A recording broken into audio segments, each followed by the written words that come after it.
Hey guys, just wanted to do a quick video on what I do when I'm not at home working on my projects and my videos and all that other crazy stuff that I'm into. So I work for the CTA, and I do repairs, and also I do inspection. So the CTA trains that I'm working on at this particular shop, they're about probably 30 or 40 years old, and they after so many miles, I'm not exactly sure how many miles it is, they have to come in for an inspection. Like I think it's every 3 months or so many miles, they come back in for an inspection. So my job is I work on inspecting what they call the trucks of the train, and those are like the wheels and where the motor is, and basically the drive components, the actual mechanical parts of the train that drive it. So the whole inspection, it takes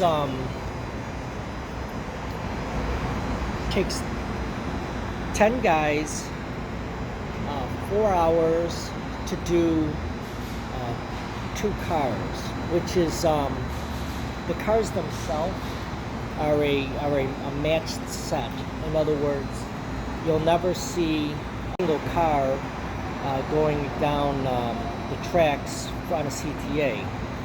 The reason that is these are a little shorter than a lot of cars you'll see on other rail systems. Like New York's, their cars are a lot longer.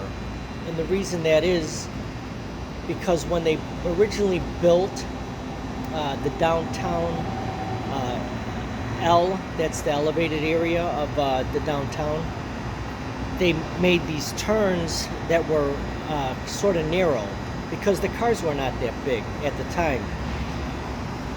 And they never actually changed any of it. So they're kind of stuck on what they can do as far as the length of the cars.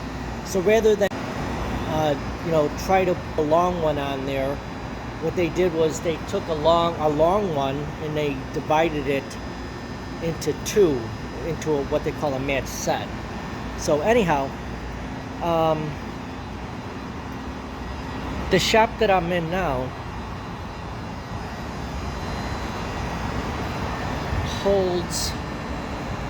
can hold 10 match sets. So it holds 20 cars. So I'm going to turn a little bit, and now we're looking at the rail yard where the cars park when they're not on the actual CTA system.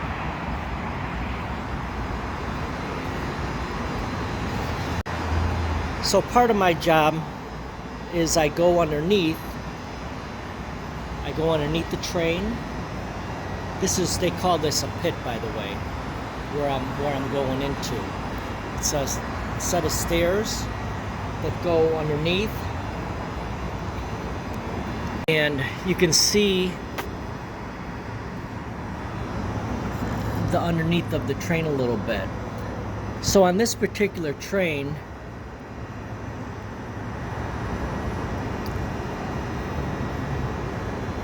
on the axle, I seen some red marks over there, and I noticed that there was a clamp missing from. That's a blower hose which cools these motors. Every axle on a CTA train has a 200, I think it's a 200 or 250 horsepower electric motor on it, which drives each one of these cars. So this has, underneath this car, we'll say this motor here is 250 horse, and then there's another motor right here. Sorry about that. It has 250 horsepower. So each car has about 1,000 horsepower.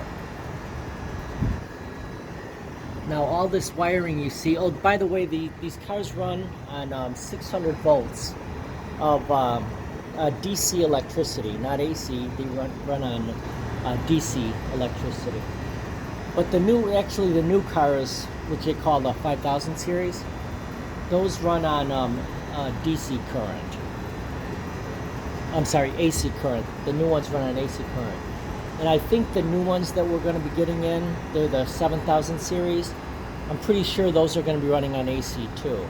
But all these older cars you see on the system, it's all DC current.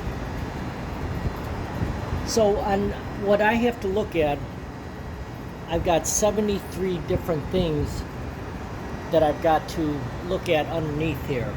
I've got to check out like wheels, wheel sizes, make sure there's no flat spots on it. I got to take these covers off, make sure it's got enough oil in it. It's not like a car where it has a dipstick in it where you can pull it. So you pull this off and you look in there, you make sure that the gears are okay, and if it needs oil, you put some in. Now once a year, these go on what they call a annual inspection, and then all the oil is changed in it. There's also electrical brushes, ground brushes that are in here, and then underneath in the motors, there's brushes in here that have to be checked. And then you go underneath and you make sure that nothing else is broke or rubbing where it shouldn't be. Got to make sure that all the wires on a train, because they're just, they're these high voltages, you want to make sure that none of it is getting rubbed where they could short out. So that's about it. The whole inspection itself, like I said, it takes 10 guys to do it, and there's 394 checkpoints to check it all. There's 2 guys that do the end trucks, 2 guys that do the middle trucks, and then also there's guys that do there's a guy that does air conditioning, there's a guy that does brakes, there's 2 guys that do the interior of the cars, and then there's 2 guys that do the controls of this. In other words, the controls are are all the switches and things that make the train that connect up to the motors. Alright, that's about all. Just wanted to give you a quick tour of a day in Dan's life. So have a good day. Talk to you soon.